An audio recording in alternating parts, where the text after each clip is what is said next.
Good afternoon. It's Monday, the 23rd of January 2023, just after 1 o'clock. Welcome to UK Column News. I'm your host, Mike Robinson, and joining me by video link, we've got Brian Gerrish, David Scott, and Mark Anderson.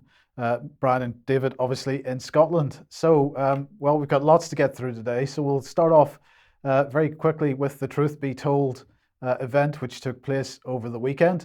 Didn't seem to get much coverage on the BBC. Don't think there'll be any surprise about that, even though it was kicking off outside the BBC. So there we can see part of the parade and more people here. The BBC has blood on their hands, says the placard. We're just going to show a couple of quick video clips here. First of all, we've got Andrew Bridgen. Now we were told that these novel medical treatments, we were told that they were 100% effective. That was a lie. We were told that they stopped transmission, and that was a lie. And we were told that they were safe. And I get email after email, message after message, letter after letter from people, and all that tells me that that was a lie as well. I've made my decision. I will continue to ask the questions that they don't want me to ask on your behalf.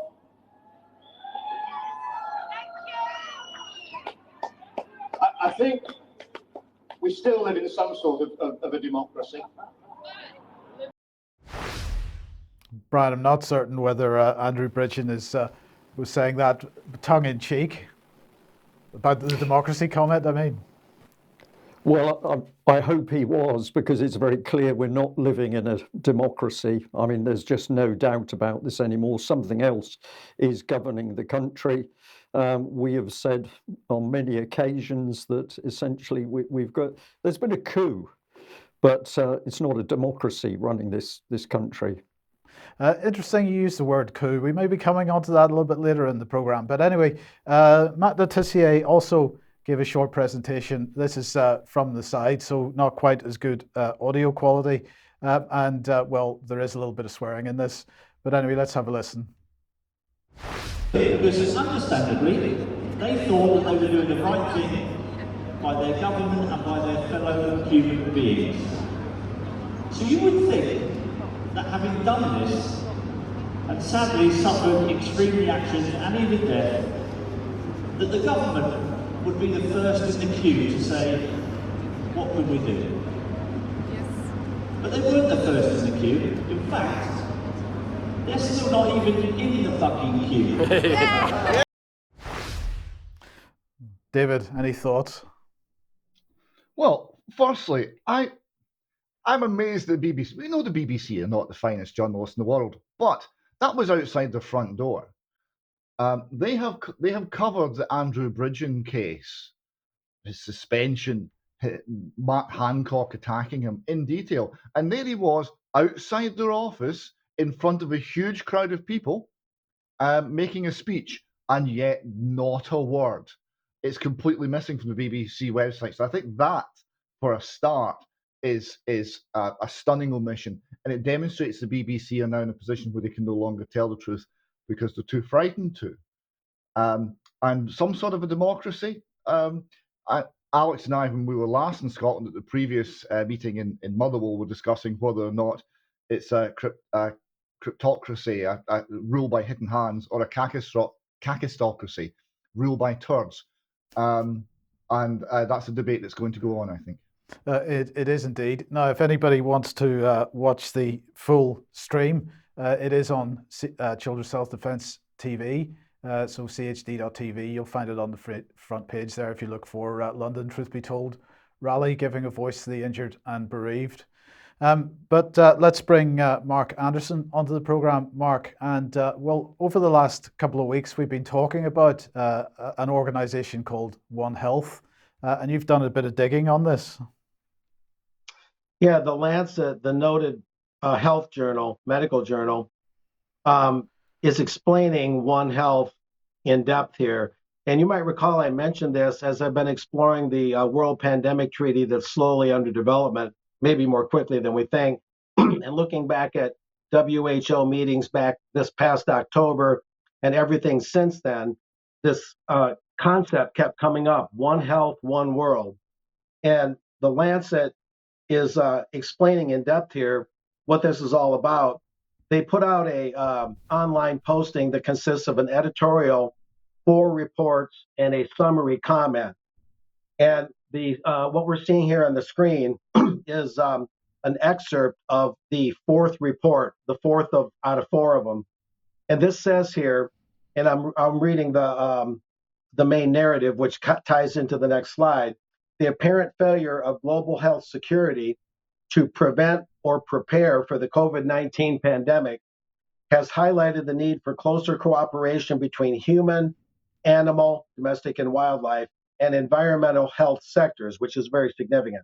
However, the many institutions, processes, regulatory frameworks, and legal instruments with direct and indirect roles in global governance, in the global governance of One Health, have led to a fragmented multilateral health security architecture. And it goes on to say, we explore 4 challenges, and that's the 4 reports I mentioned. First, the sectoral, professional, and institutional silos and tensions existing between human, animal, and environmental health. Second, the challenge that the international legal system, state sovereignty, get that, and existing legal instruments pose for the governance of One Health. Thirdly, the power dynamics and asymmetry in power between countries represented in multilateral institutions and their impact on priority setting, getting into some more globalese here. And finally, the current financing mechanisms that predominantly focus on response to crises and the chronic underinvestment for epidemic and emergency prevention, mitigation, and preparedness activities. I'll go on a little bit, which is not on the screen. Despite its broad and holistic agenda, One Health continues to be dominated by human and domestic animal health experts. Substantial efforts should be made to address the social ecological drivers of health emergencies, including outbreaks of emerging, re-emerging, and endemic infectious diseases. And get this, these drivers include climate change, biodiversity loss, land use change, and therefore require effective and enforceable legislation, et cetera, et cetera. But the really important part goes on before we get into a graphic that'll be up next on the screen. And this is really important. Listen to this. This explains what I just got into. The notion that the well-being of an individual is directly connected to the well-being of the land has a long history in indigenous societies. Now the term One Health has become an important concept in global health. The One Health high-level expert panel defines One Health, listen closely, as an integrated, unifying approach that aims to sustainably balance and optimize the health of people, animals, and ecosystems. It recognizes that the health of humans, domestic and wild animals, plants, and the wider environment are closely linked and interdependent. And it goes on to say One Health goes way beyond emerging infections and novel pathogens. It is the foundation for understanding and addressing the most existential threats to societies, including antimicrobial existence, food and nutrition insecurity, and climate change. Modern attitudes to human health take a purely anthropocentric view that the human being is the center of medical attention and concern. Mark, However, Mark, sorry to interrupt, but we can't see you there. So you had the paper in front of the camera, unfortunately. I'm so sorry. My goodness. Yeah, I apologize. But anyway, to sort of summarize, it puts plants, animals, and people on the same ethical level. It doesn't recognize any special place in the world for human beings. We're simply another life form. And the illustration that we got on tap here kind of shows how things overlap. You see wildlife, and you see domestic animal, you see human, and they have their own spheres, their own spheres of influence, but then they intersect. And as you read through the material, it demotes humanity in terms of the you might say the pyramid of life. And has a leveling effect, again, to put us on the same level with plant life and animal life and wildlife. And this, of course, raises a lot of ethical questions because the Lancet's overall production here, the overall study, is about the World Pandemic Treaty. It's connected to that and the outlook for taking on any other pandemics that may come along. So they're looking at a major paradigm shift, not just making more vaccines, not just doing more medical studies and rolling out more boosters and things like that.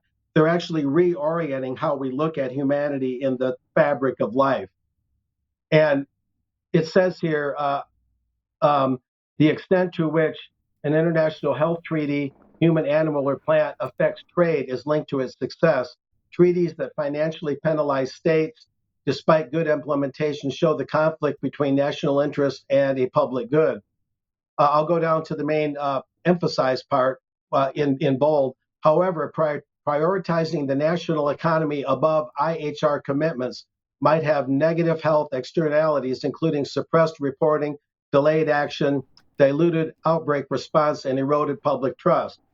So the national economies are going to take a back seat to the international health regulation commitments, which is the architecture of the World Pandemic Treaty. And it's a lot of globalese. It's a lot of rather complicated and dense language. But at the end of the day, again, it's about demoting humanity in the fabric of life. And here, going on, digging a little deeper, the Lancet Global Health Commission on High Quality Health Systems, which is the umbrella group under which the Lancet operates, is supported by funding from the Bill and Melinda Gates Foundation. So there's the Gates money again, no surprise, but a rather regrettable thing nevertheless. And there's another lady that's involved in this is Margaret Kruk.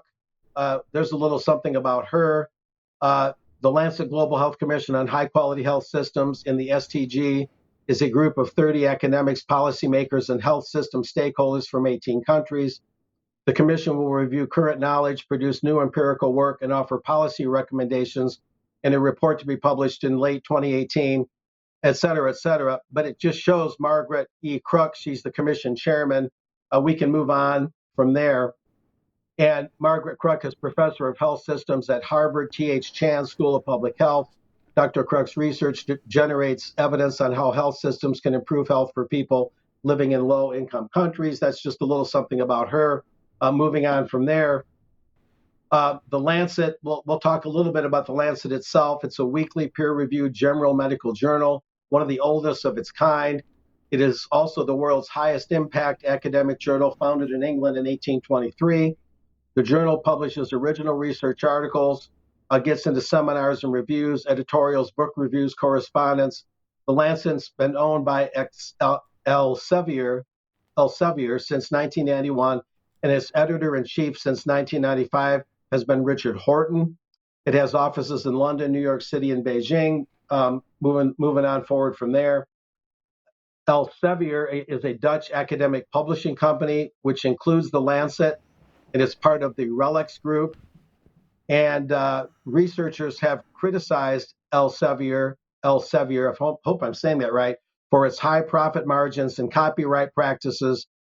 The company earned $942 million in profit in 2018.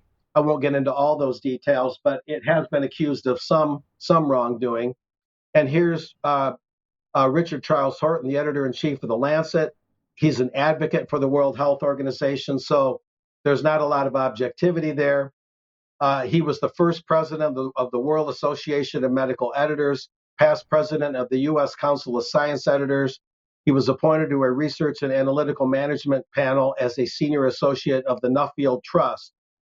And so this is just some of the background, some of it a little dry, but one of the interesting things as I wind this part up is the Nuffield Trust was established in December 1939 as the Nuffield Provincial Hospitals Trust by the Viscount Nuffield William Morris, the founder of Morris Motors, said to be a right-winger in his day, by the way. Indeed, one of its first tasks of the Nuffield Trust was a complete survey of hospitals, which was used as a key reference document in the actual establishment of the British National Health Service, the NHS. So this gets into the roots of the NHS, and it grows up from there into the present time. And again, redefining humanity's place in the world with respect to fighting so-called pandemics.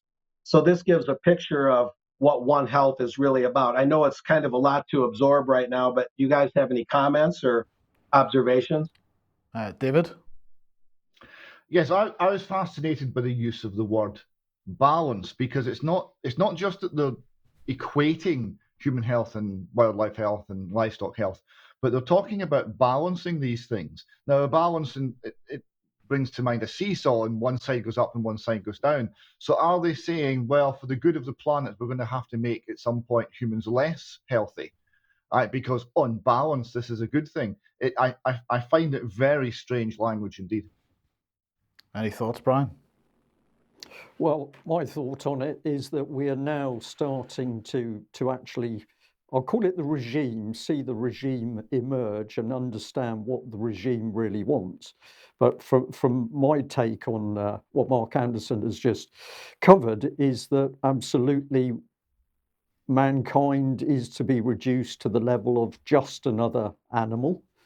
And of course, the moment you do that, all the rest applies. So if there's too many of man animal, you're going to have a cull to get the numbers down. You're going to balance it with all the other things that they think are important in the planet. So I think this is critical language, because it's absolutely showing us that these people place no value on human beings whatsoever. We're just like any other farmed animal. And that being the mentality, of course, I think it's logical to say that if they want to reduce the numbers of mankind, they're going to use a variety of ways to do that. We may neglect elderly people and simply let them die off. Or I think it's reasonable to suggest that there may be people within this regime who say we should take a more proactive approach and we should actually kill off the useless eaters. And we're going to do that by medication. We're going to actually put them on end of life pathways and kill them off, or we're going to make sure they don't feed properly, or we're going to poison particularly babies and children to make sure that the numbers of human beings can be reduced. That's what I think these people are now showing us. Warfare. We could also talk about encouragement for euthanasia, for example, in Canada at the moment, and so on. Okay, well, look, let's move on, and let's move on to warfare and Ukraine. And we're going to start off with, speaking of Canada, Chrystia Freeland, speaking at Davos last week. Let's just have a listen to what she said here. But I think we in the West also need to understand that victory that President Zelensky spoke about, and that time which he said we need to use, it's not about doing Ukraine favors that we're talking about. Supplying Ukraine with weapons, and as President Zelensky very crucially pointed out, supplying Ukraine with the money it needs to win the war, is ultimately in our own self-interest. So I'm a finance minister, and if you were to say to me, what is the one thing that G7 finance ministers, G7 governments this year could do that's actually in our power, right? We don't control COVID. We don't control global supply chains. We don't control whether there will be immaculate disinflation or not. One thing where we have some real practical levers is we can help Ukraine win clearly, definitively.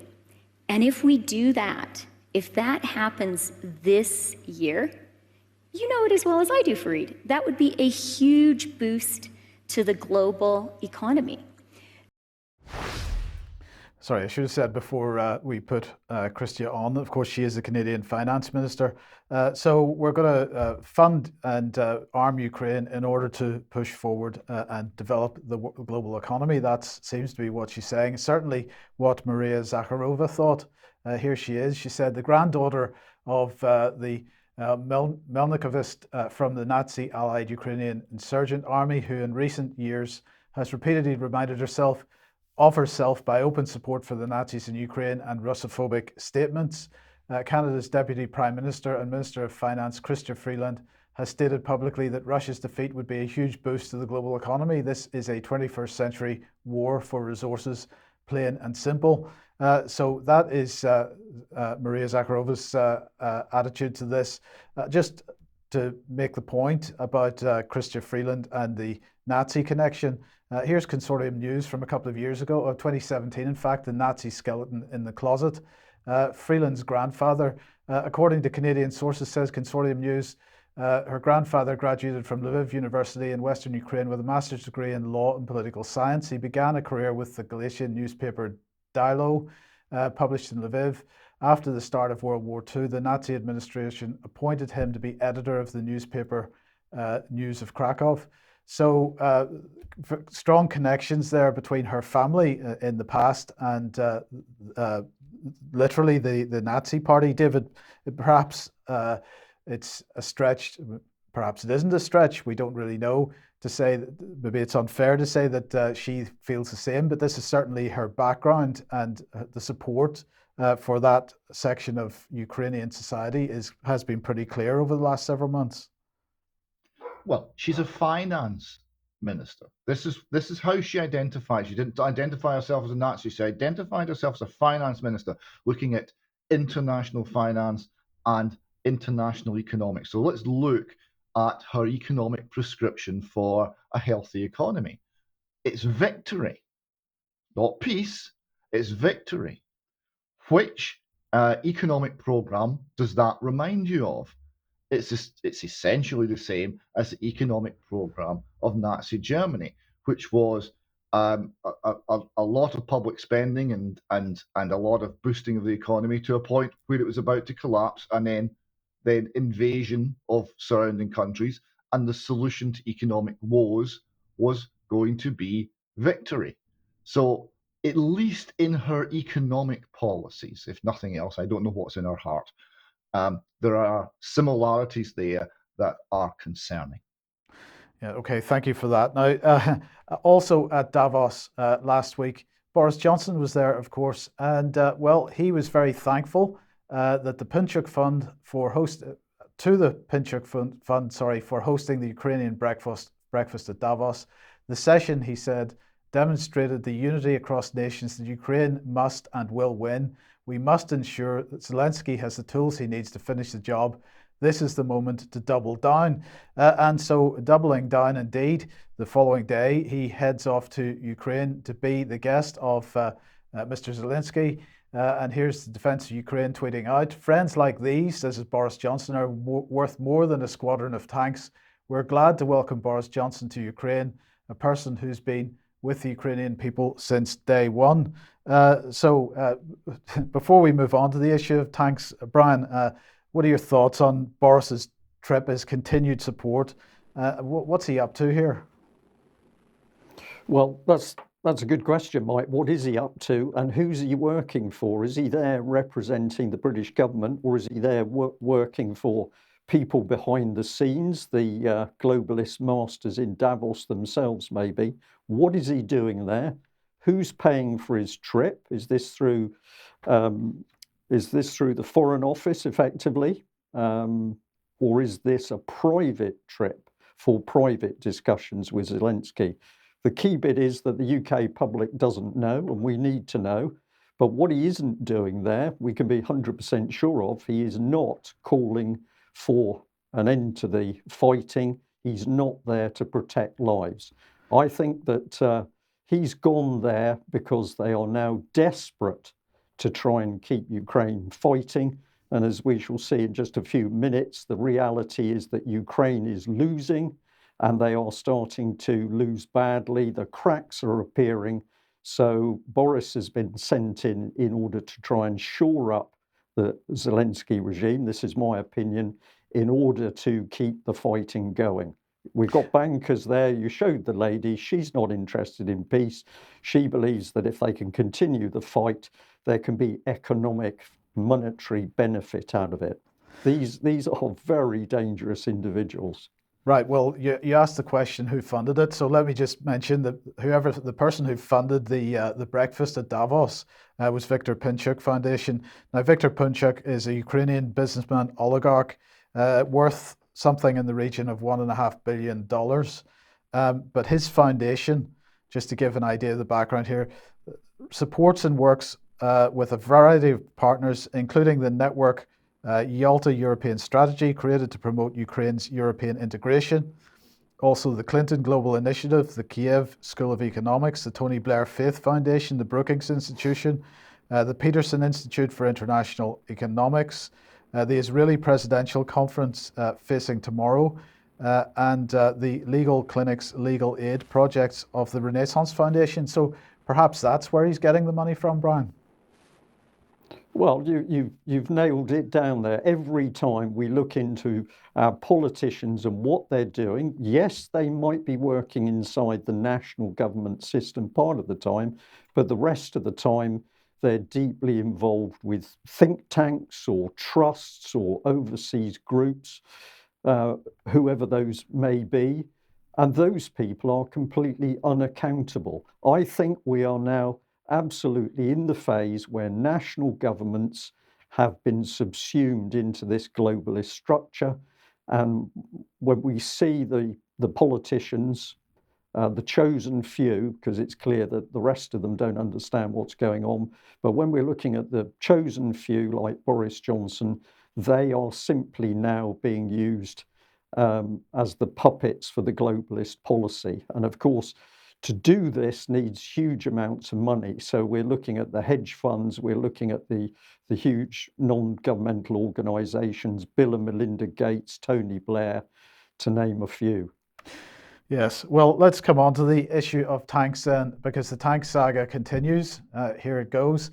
Of course, the Ramstein meeting taking place a couple of days ago, and well, no progress seems to be made with respect to Germany actually providing tanks themselves, but perhaps progress has been made with respect to others that hold German Leopard tanks being allowed to export those. So here's Annalena Baerbock saying, for the moment, the question has not been asked. Well, actually, the question was be asked, or rather, the Polish president said, we are sending the tanks. So perhaps the question wasn't asked formally, but certainly the statement was made. But if we were asked, we would not stand in the way. And she was talking about Poland sending the Leopards to Ukraine. She went on to say, we know how important these tanks are, and this is why we're discussing this now with our partners. But in the meantime, certainly Germany not so interested in actually providing, seemingly still not interested in providing tanks themselves. So I wondered this morning what NATO's response to this would be. Well, this is the type of thing they were tweeting out this morning, this little video clip about HIMARS being deployed to Latvia and able to be moved to Latvia in under 3 hours. This is apparently part of a routine exercise, part of the military mobility situation.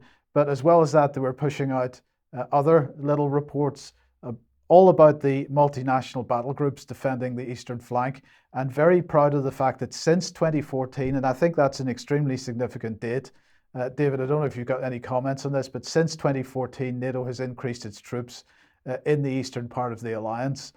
So there's an admission here in this video that they pushed out this morning that they have continued to keep pressure on Russia.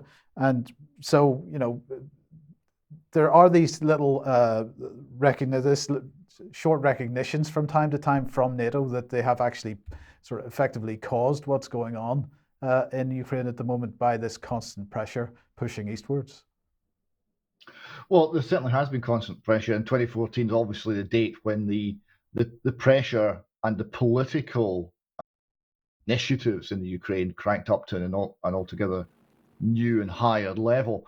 And okay, there may be occasional nods in the direction that yes, NATO has pushed the Russians to this, but of course, no one is looking at the 2008 declaration that announced that Ukraine would become a member of NATO. It was only a matter of time, and was already involved in the the accession process, member accession process for entry into NATO. And remember, that means all of Ukraine, that means including the Crimea, and that was a huge existential threat to Russia. Everybody recognized it as such. Sensible voices in the West, and certainly the voices inside the Kremlin, recognized that as an existential threat to Russia that was going to push them towards war. There's never been any real admission that NATO recognizes that Western governments and Western capitals recognize that, let alone wish to address it. Indeed. So, Brian, other than those two little video clips, total silence on NATO's Twitter feed this morning about tanks. What's the media been up to? Well, the media is up to silence because they've got big problems. Now, I just did a very loose search for tanks and Ukraine on the internet. If we pop the first slide up on screen, what do we see? Well, we see trouble because nobody's too sure what's going on. So we've got Russia-Ukraine war live. Pressure builds up on Germany to make a decision on sending tanks. Poland to seek Berlin's approval to send tanks to Ukraine. We will send Leopard tanks to Ukraine with or without German approval. Huge blow for Putin, as Germany says it won't block Poland sending Leopard 2 tanks. And the last one there, German foreign minister will not stop Poland sending Leopard 2 tanks to Ukraine. So at the moment, we've got a tremendous situation where nobody knows what's going on. There's utter chaos within NATO. Clearly, the Germans do not want to send tanks to Ukraine. And I think there's two big reasons for this. One, because there's still a groundswell of opinion in Germany that the Germans have fought a terrible war on the Eastern Front with the Russians, and many Germans don't want to get involved with that again. But I think the second problem is that the Leopard tank did not perform well in Syria. We've covered this on the UK column, but people can check it for themselves, that relatively inexperienced and ill-equipped forces in Syria were able to destroy the mighty Leopard. And that being the case, if the Leopard goes into Ukraine, the Russians are going to destroy this pitiful number of tanks. And what is that going to do for the German arms industry? Well, it's going to be an advert, don't buy our tanks because people destroy them.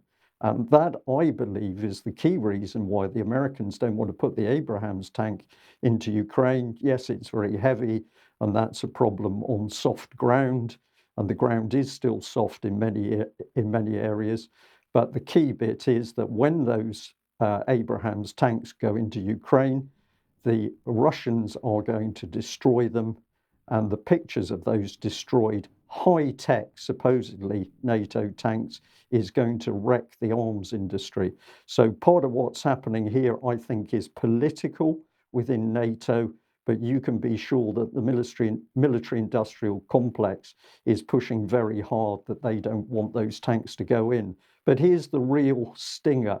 If we move on to the next slide, we start to understand what the problem is, because the mainstream media at the moment is simply not commenting on what even Zelensky is having to talk about. And here we can see on screen the report that Zelensky himself is now having to admit that 50 tanks will not solve the problem. And if we go on one more, we can see his actual quote. So Zelensky here saying, when the Russian army with 1,000 tanks is against us, 10, 20 or 50 tanks provided by the countries will not solve the problem. They do a very important job. They will motivate our fighters to fight for their values, because they see that the world, he means, is on their side. So he's recognizing that if the tanks arrive, they're going to help boost morale. But what is the point of sending 50 tanks when the Russians have got thousands of tanks and thousands of proper armored vehicles? So even Zelensky now is in a rat trap. But is that the connection with Boris Johnson visiting, that Boris is there to try and keep Zelensky fighting although Zelensky himself knows there's a problem? Now, the other area where there's total silence in the media is the reality of what's happening on the battlefield.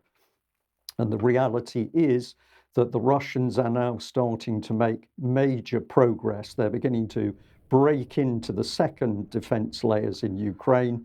They're beginning to spread out, and it's clear that there's increasing confusion within the Ukrainian side. So if we pop the first map on screen, and I'm going to give a big thank you to the amateur reporters that are putting this material up on screen.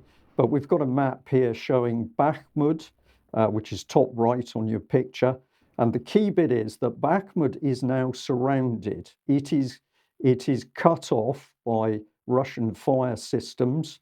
It's drawn in thousands and thousands of Ukrainians. Their casualties have been horrific.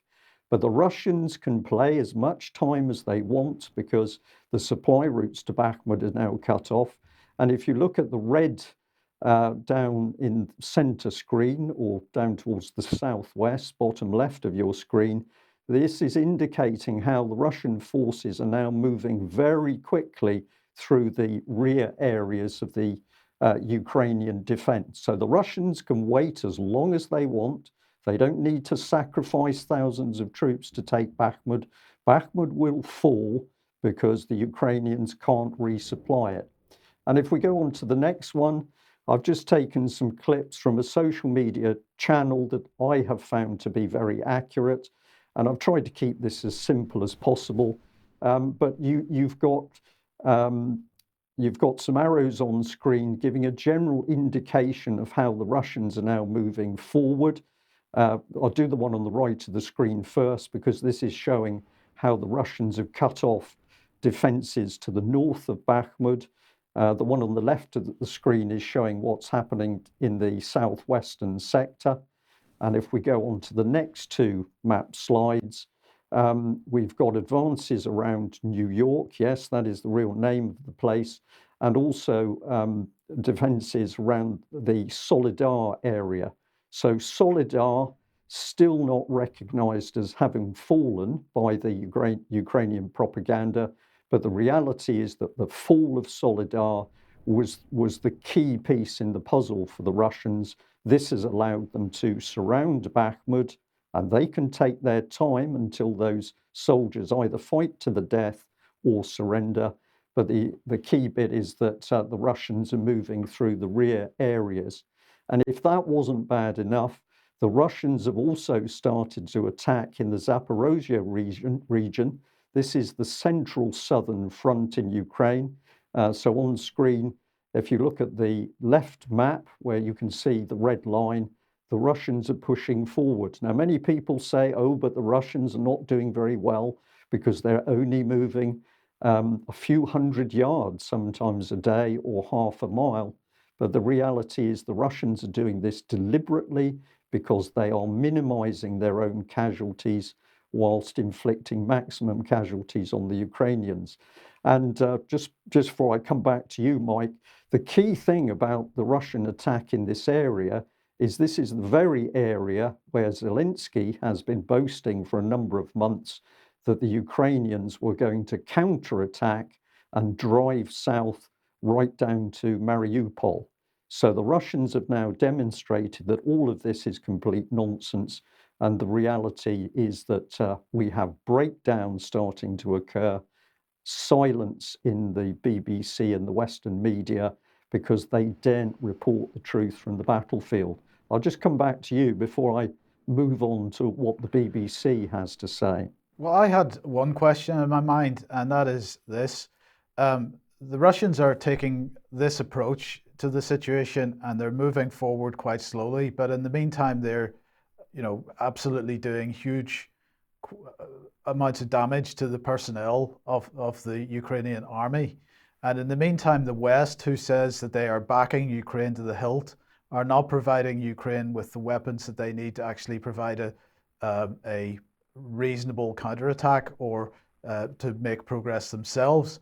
And this sort of reminds me very much of the First World War, Brian, where, we're moving forward a few hundred yards, we're moving back a few hundred yards, and progress is never really being made except that people are dying in huge numbers, and it just seems to me that or is it wrong to say that the West has taken a decision to allow this to happen? Well, let's deal with the first point. What is not happening is that the Russians have been brought to a standstill on the battlefield. This is just not true. The Russians have been happy to be in a position where they can simply shell the Ukrainian army to pieces. And if we come back on the losses, the most accurate figures I come across, let's do one with a bit of detail to it. It's talking about 125,000 Ukrainians killed, but on top of that, 35,000 missing in action believed killed. This brings us up to this 150,000 Ukrainian killed figure, with probably 500,000 wounded on top of that. And because of the shelling ratio, which we've talked before, Russia outshelling the Ukrainians by 6-1, 9-1. This has been going on for months. The Russian casualties compared to the Ukrainian casualties are very small. So the Russians can drag this war out much longer than Ukraine can because they are destroying the Ukrainian military.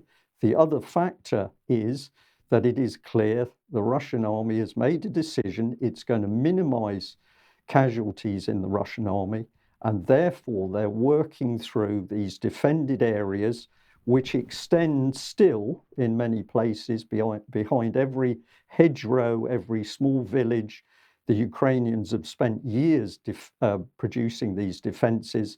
The Russians are absolutely not wasting soldiers on them. They're just methodically moving through and destroying them. But what's clear from everything I've seen over the last 3 days is the Russians are now picking up pace. Bakhmut is trapped. It's been the death place for tens of thousands of Ukrainians. And now we're seeing the Russians starting to move forward again. So I'm going to say what I think is going to happen is you're going to see increasing breakdown in the Ukrainian defenses. And so I may not have got onto your second question. This is not World War One. What is NATO doing? Well, I believe that NATO is now suffering from its own propaganda. They believed that they could create a war where the Ukrainians could cause such devastation to the Russians would be caught in a bog of mire, and ultimately they'd suffer the casualties. This would destabilize Putin, and NATO could get its regime changed. The warfare has not delivered that. What Putin and the Russians have demonstrated is that their missile system has transformed the battlefield. So Ukraine has been destroyed, its infrastructure destroyed. It no longer functions as a country. It's reliant on the West. And the West, certainly as far as munitions and weapons goes, does not have the industrial capacity to give Ukraine the weapons it needs to win. So the reality is NATO has delivered itself into a situation where it is NATO that is losing as the Russians demonstrate the power of their armed forces. And this is a pretty difficult thing for me to say as a man who was there on the NATO side during the Cold War. But if I look at what's happening on the battlefield, it's clear that Russia has completely outclassed the West, and NATO is now floundering around. But let's just move on to what the media does and does not report. And I've got a front page from the BBC. This was from earlier this morning. And what do you notice on it? You notice that there is no comment on the battlefield. There's nothing to do with the fighting. These are hype articles. But let's look at the one I've highlighted in red in the center. What does the BBC report? Well, if we bring it fully on screen, Russia, Putin's Kremlin targets LGBT in new crackdown. So we're not talking about tens of thousands of Ukrainians dead and dying. The BBC is trying to switch people's attention to the fact that Putin is such a nasty man. He's brought in a law to stop the sexual grooming of children, essentially. And if we go through to the main part of the article, we've got a journalist called Will Vernon. He's on about a monster drag queen in Russia, who's very proud as he puts on the makeup in front of a mirror, a rainbow flag adorning the wall. But what's he worried about? Putin's brought in a new anti-LGBT law, and this is going to bring in fines for anyone caught indulging in what the Russians are calling the propaganda of non-traditional sexual relations. So never mind the war in Ukraine, never mind 150,000 dead Ukrainians and 500,000 wounded, never mind any of that. The Russians are winning. Switch attention back to the fact that the real issue is we've got to allow drag queens to be alongside our children. It's outrageous. Perhaps I could just ask David if he'd like to respond on this. He was with me when I discovered this article this morning, and I just found it so disgusting. Well, I mean, it is outrageous because they're not reporting the news and they're trying to run. They're trying to pick out a particular individual, right, who has extreme views on what you term sexuality, queer theory, and all the rest of it, and they're trying to make a cause of that, which is the same cause they're pushing in the West, and they're ignoring all of the reality. They're ignoring reality everywhere, and there's an increasing unworldliness, an increasing tendency for the BBC no longer to be anchored to anything substantial. They run these stories. They're meant to get an emotional response, meant to make you feel pity for this individual. They're meant to make you blame Putin, and they're meant to make you not think. It's an offer to you to put your brain into neutral, not analyze anything, and just feel the emotion and go with the mob. And this is the very opposite of what the BBC was founded to do and should be doing. Yeah, absolutely. Well, I'll just finish this off very quickly because I did what I always do. Let's look at the journalist himself. So here's Will Vernon on screen, senior journalist, BBC News Moscow Bureau, mostly Russia, but found in other countries. Well, when I go to his Twitter page, and I took a couple of tweets, his pinned tweet is still from August 22, and from August the 22nd, 2022. And he's talking about 6 months after invading Ukraine, Russia's military has a problem, not enough men, too many dead and wounded. In response, the authorities are encouraging Russians to sign up as volunteer fighters. So he's misleading the public by that pinned tweet, but then immediately underneath it, you've got another image of the sorts of people that Will Vernon thinks the Russians should be encouraging. Well, the Russians are not only not encouraging them, they've decided they're going to protect society from this perverted agenda. But what is the BBC doing? It's doing its very best to spread this agenda inside UK. So we've abandoned reporting on the callousness and the brutality in the war, with an underlying possibility of World War III, and the BBC is focusing on this despicable, perverted issue, which is now attacking children in this country, and clearly it's seen as an attack on children in Russia.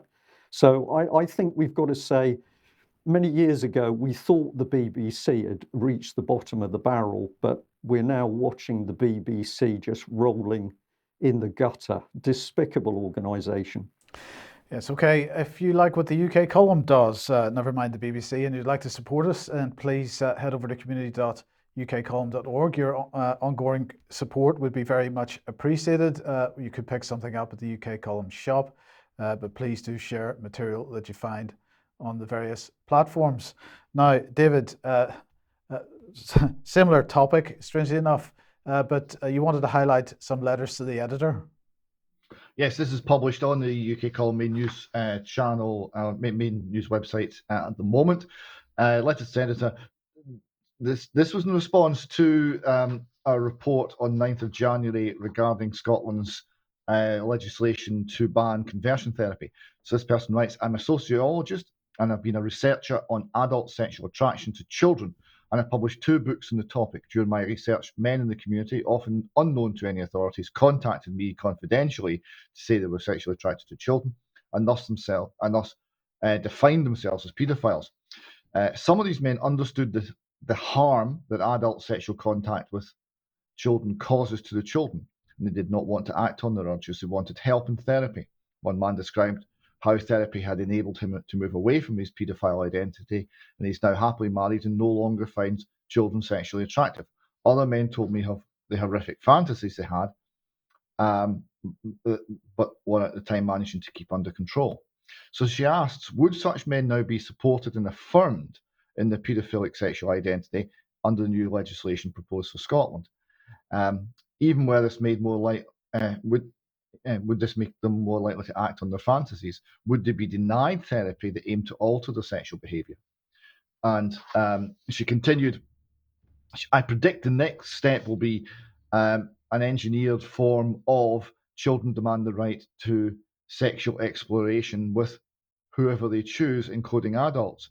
I also predict some human rights lawyer will get involved, possibly including a man named Dr. Richard Green, a lawyer both in the US and UK, who was instrumental in getting homosexuality moved from the DSM-3, the third edition of the Diagnostic and Statistical Manual in the 1970s, and subsequently they moved to redefine paedophilia as a sexual orientation.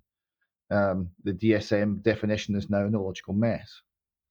And who more recently has been championing trans rights. I see a horrifying return to 1970s push to normalise child sexual abuse.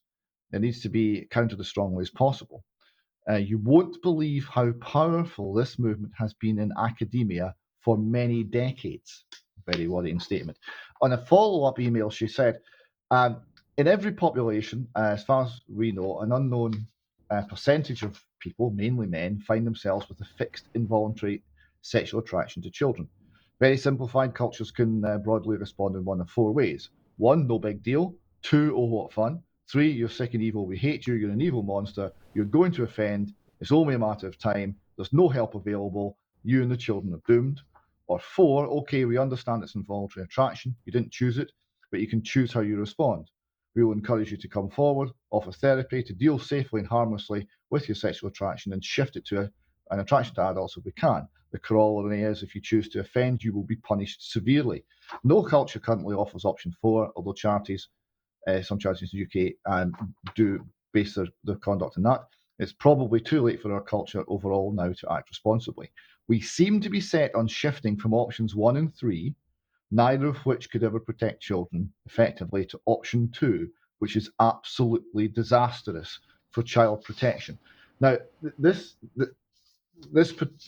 lady will be, this is Sarah Good, PhD. She will be conducting an interview with UK Column shortly, and we'll go into these issues in much more detail. But I think it was a matter very much worth highlighting. The view towards the sexualization of children is very likely to be accompanied with a breakdown of the protection, the legal protection that is offered to children. It will be done via rights. It will be done via it's unfair not to. It will be done using all of the emotive language that we're used to seeing, and it will leave children horribly exposed and open to abuse, and it will strip them of the protection that they so desperately need. I think she's right to raise the alarm on that, and this is a matter that the column's going to be reporting on intensely over the next months. Okay, thank you for that, David. Now, Brian, the question is, why are you in Scotland, and what have you seen since you've been there? So first of all, we have a demonstration in Glasgow. Well, yes, this was a demonstration about vaccine harms, but also really it was another freedoms demonstration with people pointing out that we are being more and more controlled by the state and our lives controlled. But a really fantastic day if you're about to Oh, sorry. That was the freedom demonstration. We played a clip of that earlier on because, of course, there was a demonstration in London as well. But the second thing which took place yesterday was the Fenethy conference, which David Scott has spent a great deal of time and effort to help set up. And my goodness, I'm pausing because it was an extremely emotional day, as a number of ladies were brave enough to come up on stage and describe their experiences many years ago when they were little girls of 5, 7, 8, 9, and they went through a supposed refuge called Fenethy. Many of them thought they were going there for holiday, but what they experienced was brutal and really very difficult to listen to. I'd like David to comment as well, because I was there to listen and learn, and I was also given the opportunity to sum up towards the end of the event, but it was David who has worked very hard with those ladies to make it happen. Well, it was a very emotional but really very tremendous day. The courage of the ladies who spoke was actually inspiring. I mean, more than one of them, you could see them, the nerves, the difficulty they had in standing up, but they did it anyway, and they spoke to their colleagues, the other women who were there. They told their stories clearly and beautifully and courageously. And I mean, I was struck. There's some things that really left a huge impression. Many things did. One of them was, as they described their experiences as little girls under a brutal, aggressive, sadistic environment where fear ruled. And they would describe what they did. The number of times as little children that they stood up to the brutality. They told the truth when they were ordered to lie. They helped a sister when they were told not to. The courage they showed both then and now is very inspiring. The day was the day, as it developed, it got more and more positive as we started to talk about positive things we could do, and we started to talk about the next steps. So that was extremely encouraging. We will be putting this all together as a video. It'll probably take a couple of weeks to edit it all down, and we'll be putting it out as a single video of the Fenethy conference. I hope people will watch. Some of it is a difficult watch. Some of it is upsetting. It has to be admitted, but overall, it was an inspiring day, and it was a privilege for Brian and I to be there. Mike, if I could just come back in, we've got 3 images of the conference which we can pop up on screen. It was opened by a gentleman called John Shields. He's experienced truly horrific things with the establishment in Scotland over what happened to his own son. The second image, we've got David doing his role of organizer and liaison man, I think, with the Fenethy survivors. So he's miking up one of the ladies. Now, some of the ladies have agreed that we can show the footage. Some were happy to speak, but they wanted to remain anonymous to the wider public. So we will, of course, adhere to that. The final slide is a very interesting gentleman called John Halley. Now, he's effectively a Scottish solicitor, but he's also done a lot of work to do with child abuse. He's also worked for a short time alongside the Scottish Child Abuse Inquiry. It was very interesting not only to see how he reacted to the stories these women had to tell, but also what he had to say about the setup of the Child Abuse Inquiry in Scotland. And perhaps I could just highlight for our audience that this Fenethy organisation was running for about 30 years. Girls were going there for relatively short spaces of time. It might be a few days or it might be a few weeks. On average, we can say with confidence there was at least 2,000 little girls going to this place, this big house every year. That continued for 30 years. And so the reality is, over that passage of that time, possibly 60, 70,000 little girls brutalized. And as many of the ladies said on stage, what happened in a few days or a few weeks at Llanelli not only changed their lives, it often destroyed their lives and their ability to form relationships. Why was the event on? Because the Scottish Government and Police Scotland, of course, have shown a distinct reluctance to investigate or even take statements and investigate what the ladies are saying. So it's taken a lot of effort by the ladies themselves and David Scott and the UK column to start to give these very brave survivors a voice. Okay, Brian, thank you very much for that. Now let's move on to economic issues. And David, I'm really interested to get your thoughts on this. Civitas has published a paper today, a document today called An Analysis of the Effects of Taxes and Benefits on Household Income. And it's quite staggering. So let's just have a quick look at what they're saying. In 2020, 2021, the most recent year for which data are available, 54.2% of individuals live in households which received more in benefits, including the imputed value of health and education, than they paid in taxes. This is equivalent to 36 million individuals. This proportion, the net dependency ratio, is the highest on record. They go on to say in 2020, 2021, the top quintile, the top fifth of households, as measured by equivalised household income, paid an average of £35,399 more in taxes than they received in benefits. Conversely, in the same year, each of the bottom three quintiles, that's 39.8 million individuals, received on average more in benefits than they paid in taxes.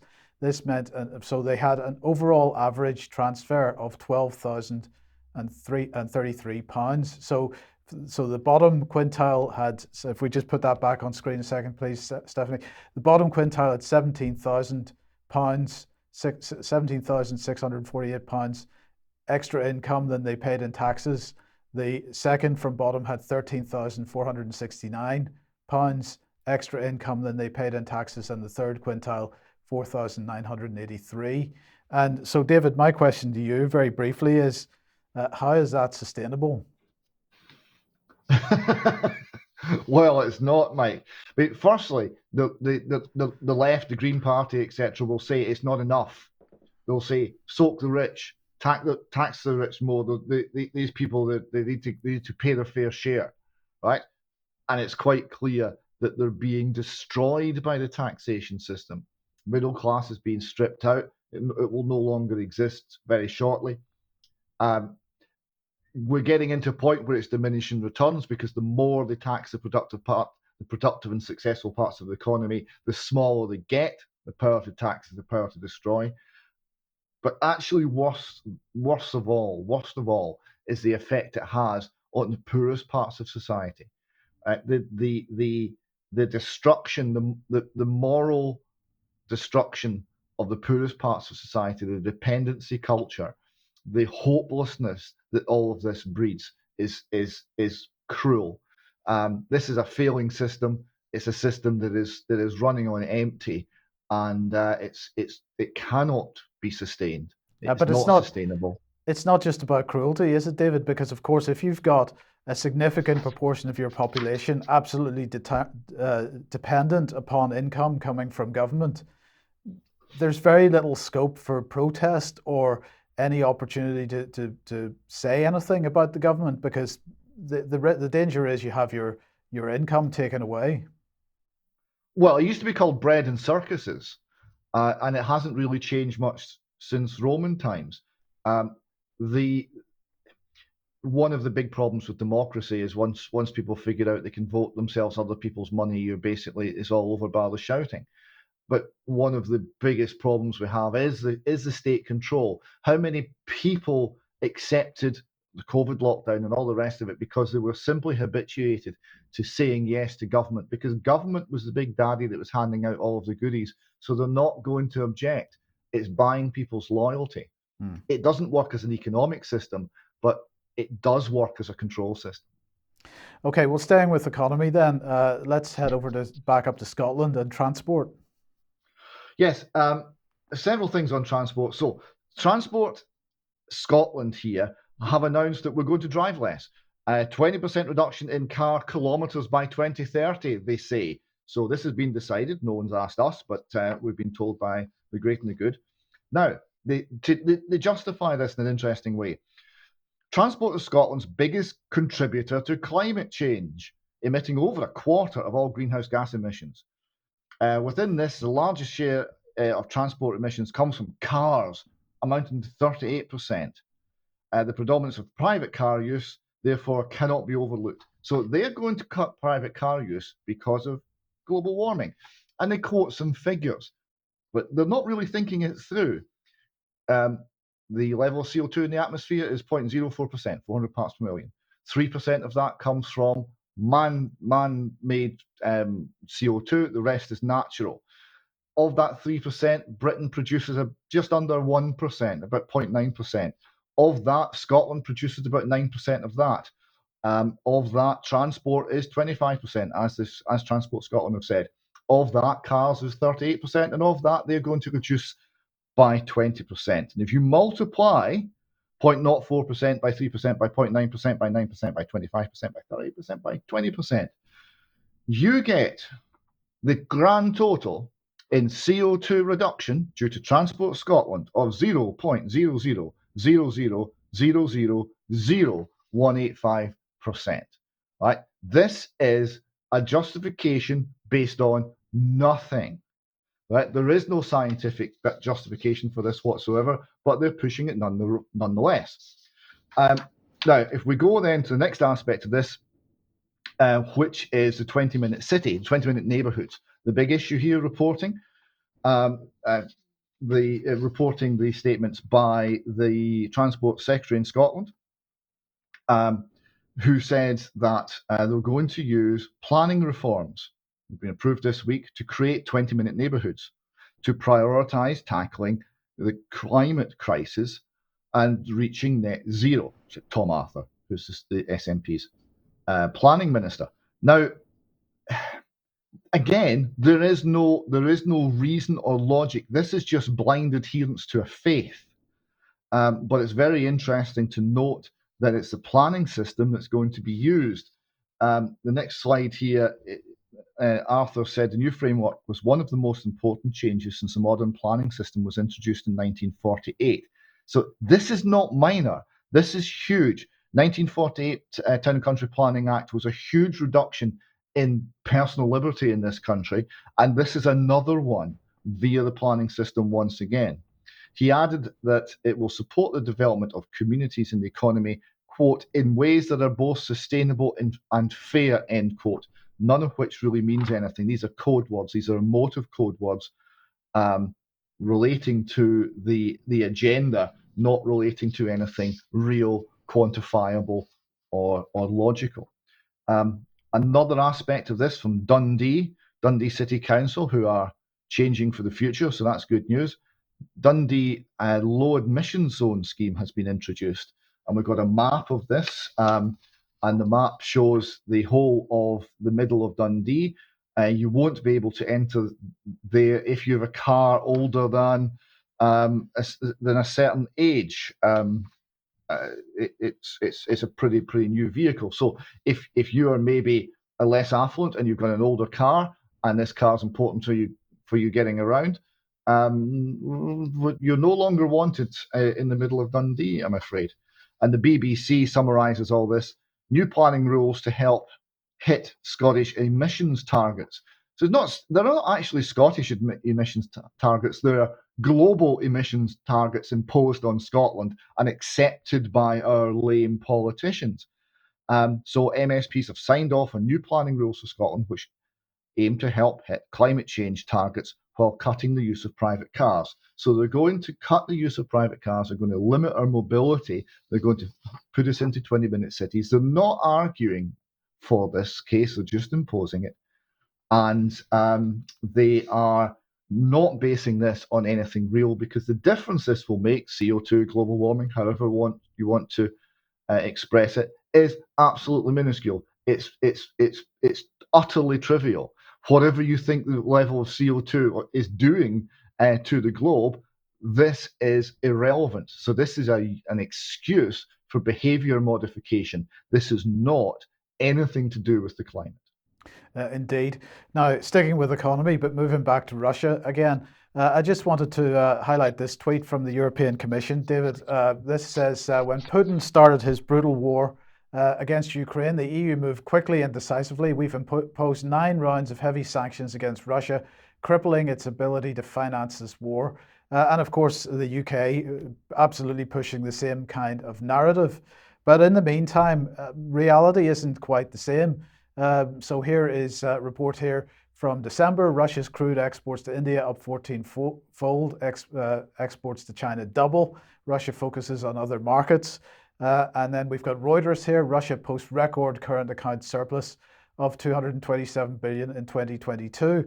So it doesn't seem to be working too well. So I just thought we would have a look at some of the measures. Now, these numbers are widely publicized. But if we look at exports, for example, the EU, because they're tweeting out, so I thought I would look at their. So they suggested that Russia's exports would fall by 30%. They've actually risen by 14%. The balance of trade surplus, the EU forecast minus 22%. In reality, it's gone up by 66%.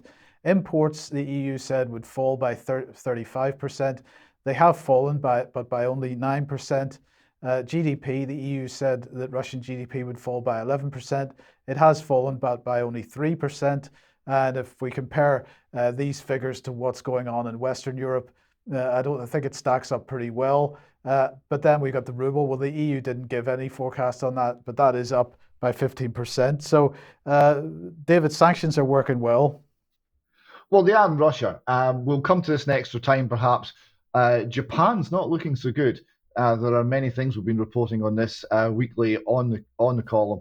There are many major strains shown in the Western economy, in the banking system, in finance, and state finance. So the cracks are showing in the West, if not in Russia. Yes. Now, at the beginning of the program, David Bryan used the word coup, but not the only person to be using the word coup at the moment. No, here we have it coming into the mainstream. Jeremy Clarkson, columnist in the Times, is saying we're in the midst of a coup, but who the hell's behind it, he asks. That's a good question and a good observation. So he writes, my son came over for father and son chat the other day. We laughed about what innocuous word had been banned that day and who'd been cancelled. And then after a pause, he said with a solemn face, you do know there's a war going on, don't you? And talking about a war on us, not on Ukraine. And he continued, think about what typically happens in a military operation and look at what the woke left has done here. It seized control of our television and radio stations to such an extent that last week Sophie Raworth said on the BBC News at 6 with a straight face, and now over to our LGBT and diversity correspondent. And he concluded, at least Arthur Scargill had the decency to get on a soapbox and state his aims in public. This lot don't. They sit at home, hiding in the impenetrable shadow of anonymity, inventing new rules to ensnare anyone and everyone they deem to be unworthy. Monty Python joked in the Spanish Inquisition sketch that it was a crime of heresy by thought, but today it's a reality. Now, this is a good article. There's a couple of things that aren't quite right. These people don't sit at home. They sit in Parliament, they sit in think tanks, they sit in our institutions, they sit in academia, they sit in many important places because they've had the long march through the institutions, and they sit in our institutions now. But that aside, this is a sound observation that it is a war. And Mr. Clarkson, welcome to the battlefront. Yes, indeed. And Mark, sticking with politics and so on, head over to the United States now. And well, Patrick a couple of weeks ago was talking about the issue of selecting a new speaker for the Congress. Now, of course, that speaker was indeed elected eventually after countless rounds of voting to try to get him in. But what's the latest going on here? Well, this is kind of about the substance of it. and the range of opinions that have been put out about it. Initially, the media portrayed the selection of the new House Speaker as almost pure chaos, largely pointless, and party infighting in the Republican Party.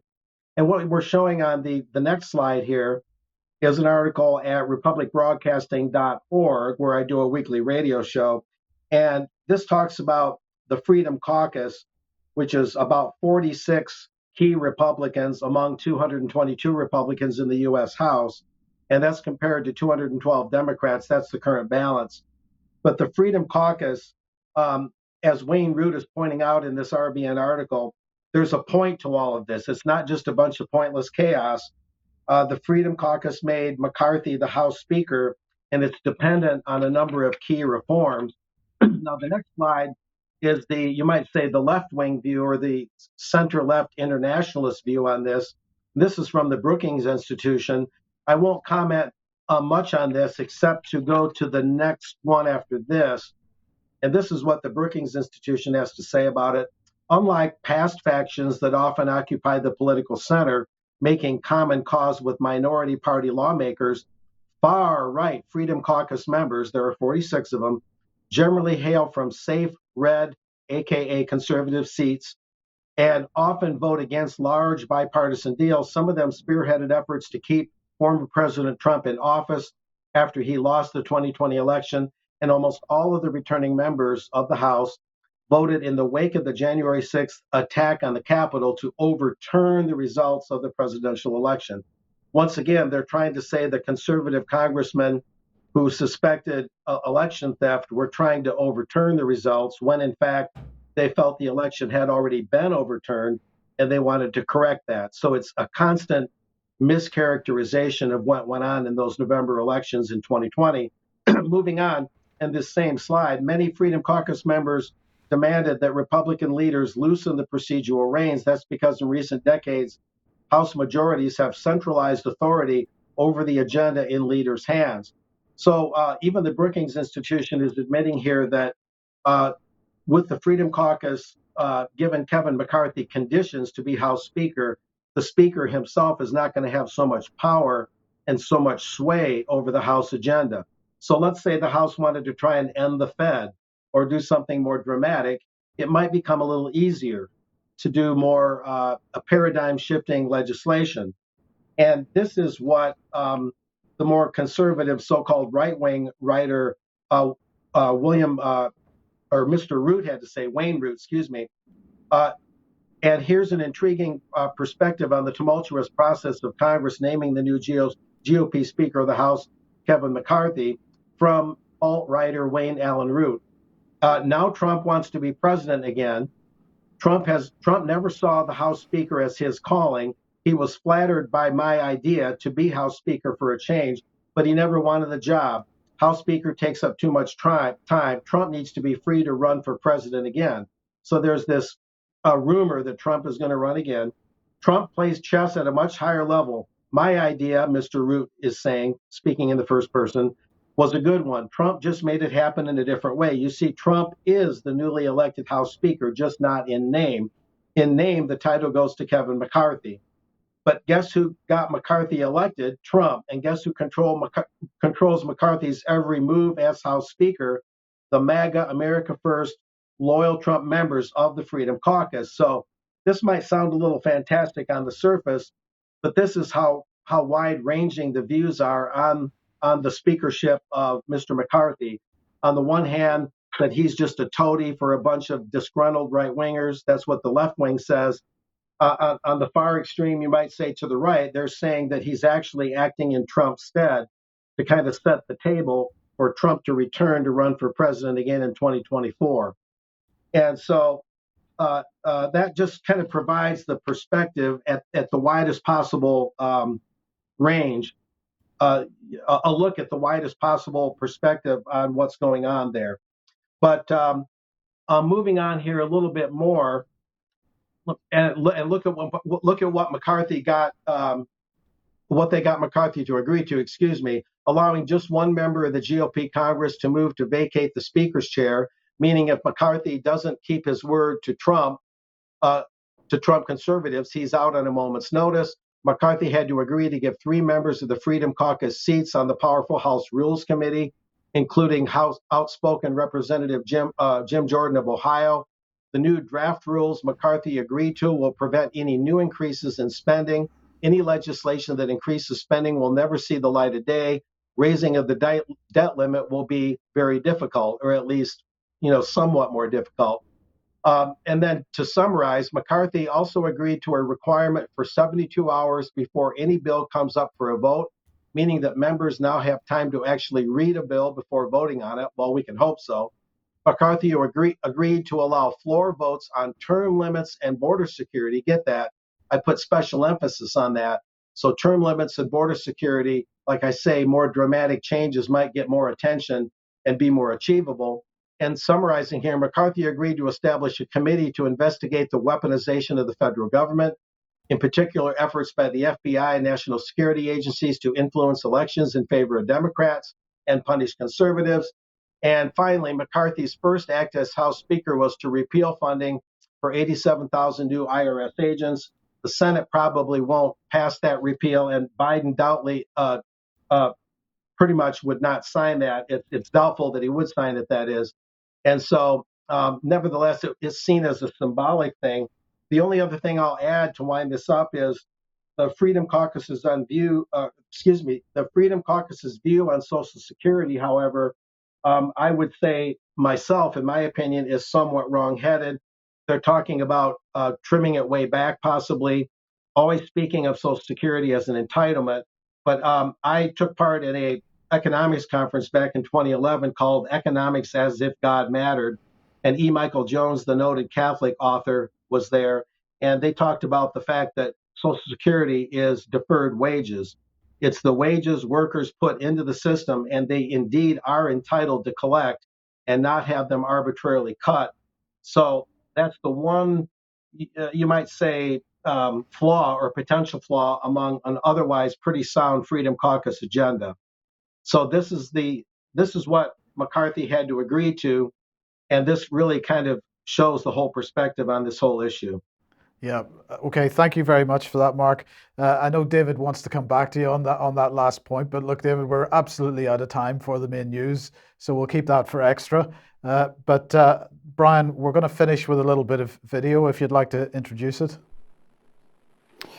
Okay, thank you for that, Mike. Well, it's been wonderful to be up here north of the border, and I'd just like to say we met so many wonderful people in Glasgow, but I've been talking to people in other places as we've moved around a little bit up here. But David was kind enough before the march on Saturday to take me to a very beautiful part of Scotland, not too far north of Glasgow.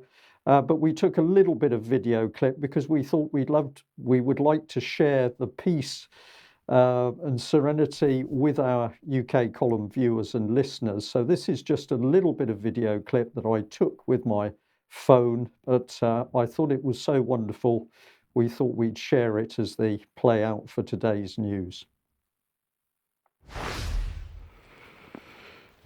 So, David, you've brought me to this spectacular location. I believe we're somewhere north of Glasgow. Tell the UK column viewers where we are. This is beautiful Loch Catrin. This is where Glasgow's water supply comes from. And as reservoirs go, it's rather wonderful. It's entirely natural, and it was built, the Victorians built some huge pipelines to take the clean and pure water down to the big city of Glasgow, and solved the cholera outbreaks in doing so. Okay, so it's very quiet here today, and we took a drive through some very pretty scenery and stopped at another very attractive piece of water. Several guys fishing. They were pretty tough because they were there in their camper wagons and tent and a few kayaks as well. So that's obviously the place to be. That was Loch Venacha, and that has a few hardy pike fishermen out in the depths of winter, dedicated to the sport. Okay, This is a part of Scotland called the Trossachs, and It's very pretty. Okay, and we're on our way down to Glasgow for this freedom gathering today. So how do you think it'll be?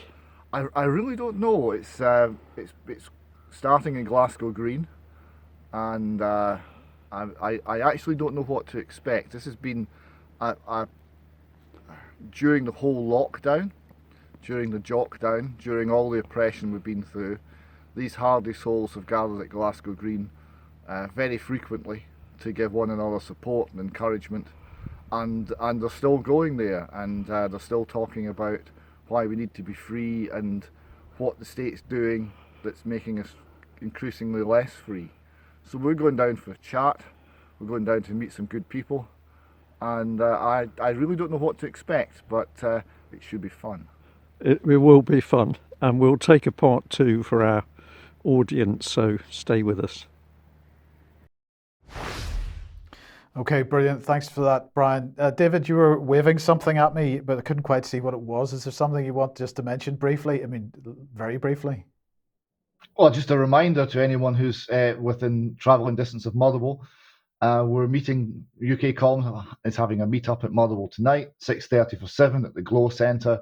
The speakers will include Brian Gerrish, Dr. Bruce Scott, and Richard Lucas, and I'll be there, and there will be many questions from the audience, and many cups of tea will be consumed, and we'll have a really good time. Tea? I thought you could have done better than that, but okay, we'll talk about that in extra. We'll be back for extra in a couple of minutes. Stick with us if you're a UK Column member. Otherwise, we'll see you as usual at 1 p.m. on Wednesday. Thanks for joining us. Bye bye.